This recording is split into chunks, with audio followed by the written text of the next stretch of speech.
For those of you who are wondering what happened to Luigi after he was killed in the Simon Belmont trailer, well, now you have your answer. This is because he was fished up from the bottom of the sea by Isabelle, only because Isabelle is now being included in Super Smash Bros. Ultimate. I know some Animal Crossing fans are having difficulty accepting that this character who really shouldn't be fighting anybody is being included in Nintendo's premier fighting franchise, but it's definitely interesting to see. This was a character announcement which didn't really get too many Animal Crossing fans excited at first, because when they saw that HD Animal Crossing footage go on the screen, their thoughts instantly jumped to, okay, where's the new main game for the Switch? But don't worry, we got that announcement directly after a new mainline Animal Crossing game is hitting the Nintendo Switch in 2019. But in this video, I wanted to focus more on Isabelle being included in Smash and the real reasons behind this. There's an underlying significance here that has to be stated, because there's many people that I see saying that Isabelle doesn't really deserve to be in Smash, and I kinda disagree with that. But as for why, I'm gonna get into that right now.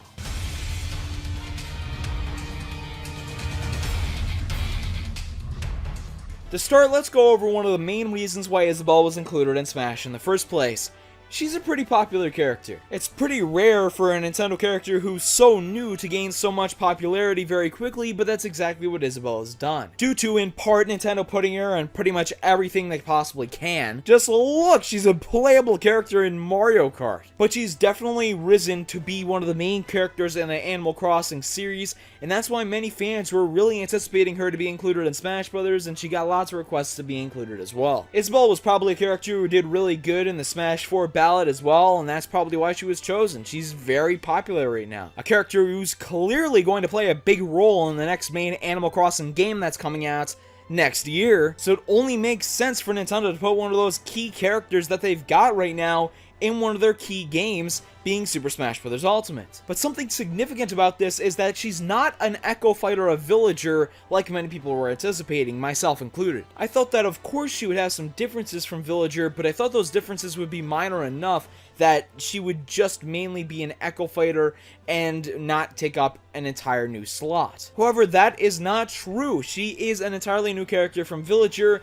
However, it's more like the Dr. Mario treatment. If you're a little bit lost to this concept, I did talk about it in a previous video, but I'm going to go over it quickly right now. In Smash Bros. 4, we had Dr. Mario, Dark Pit, and Lucina, who were the characters cast aside as the clones in the roster. People didn't like that they were taking up space in the roster and passed off as new characters when they're blatantly not. But now people are a little bit happier about clone characters being included in Super Smash Bros. Because they're finally acknowledging them as clones, in this case, Echo Fighters. And while Dark Pit and Lucina were classified as Echo Fighters, Dr. Mario was not for Smash Ultimate, and that got people wondering a little bit. However, I believe the reason for why Dr. Mario was not classified as an Echo is because Mario's moveset and Dr. Mario's moveset have each had some changes since Smash Bros. 4, and the changes amounted to a point where they were different enough to be considered full-on different characters from one another, like Fox and Falco were for the longest time, and this is sort of the treatment that I think Isabelle and Villager are going to be getting here from each other. You can see very clearly in Isabelle's trailer that a lot of the moves look very similar, but there's also some differences in them, and the differences had to be significant enough to classify Isabelle as her own character. But maybe this was done on purpose. Maybe the team really wanted Isabelle to be this full-on new character to shed more prominence on this character and get more people hyped about it, because what would more hype about an Animal Crossing character being included in Smash amount to?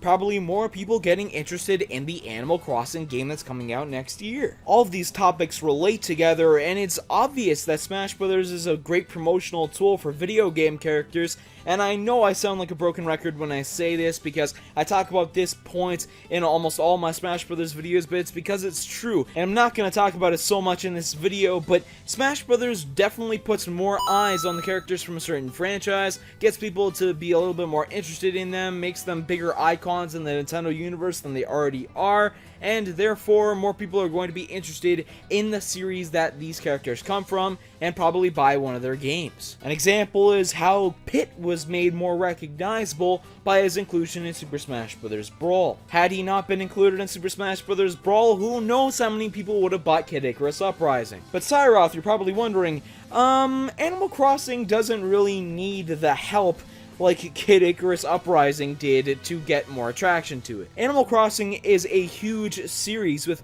a couple of games in the series selling over 11 million units, and those sales are insane, but it doesn't mean that you can't get more eyes on it. Getting 11 million units sold for a game is not easy, and Nintendo would like any help that they could get to ensure that their Switch release of Animal Crossing that comes out next year, and they probably want it to be one of the big drivers for sales next year, they want as much security as possible to ensure that that game is going to sell extraordinarily well, and this is sort of part of the reason why Isabelle's being included in Smash Bros. Here. It's like Dark Samus being in to help promote Metroid Prime 4. It's the same thing. While you could expect the Animal Crossing series to sell well, you would obviously help it by putting more eyes on it here. Villager being included in Smash Bros. Is one thing. There's many Nintendo series which just have one character included in Smash to represent their series, but if you really want to promote Animal Crossing as one of your bigger series, which is something that they're really doing right now,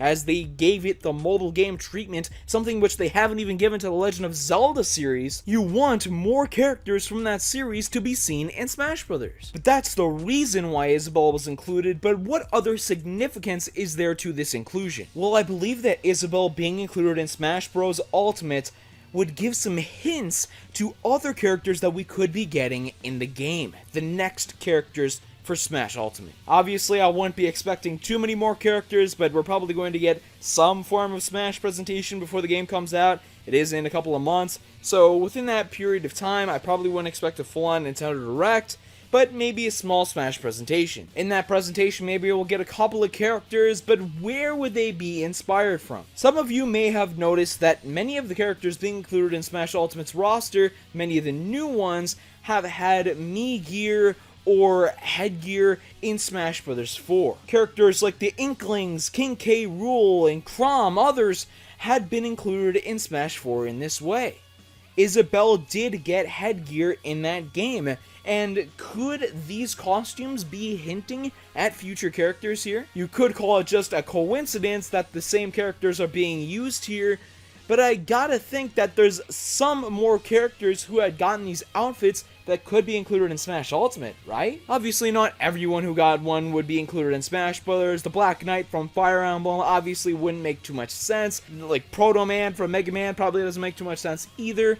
But what about some of the highly requested characters from hardcore Nintendo fans? Characters like Skull Kid, who got headgear. It obviously makes sense why Skull Kid got headgear because of the Majora's Mask. But then you also have characters like Geno, who got a full-on outfit. These two characters being very highly requested. I talked about Skull Kid in the past, and Geno is just a character who hardcore Super Mario RPG fans have been lobbying for a long time. And for some reason, Geno has popped up as one of the most highly requested characters from Smash Ultimate.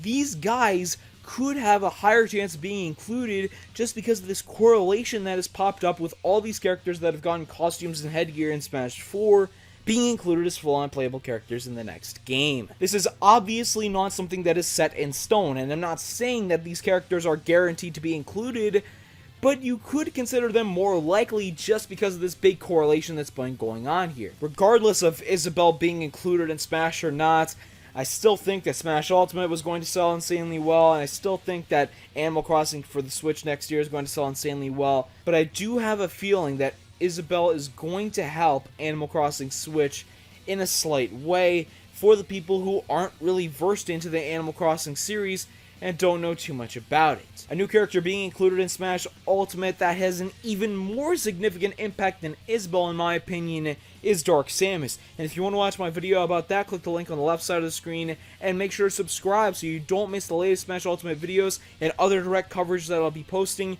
that are going to be coming really soon. Leave your thoughts on this topic in the comment section below, and thank you so much for watching.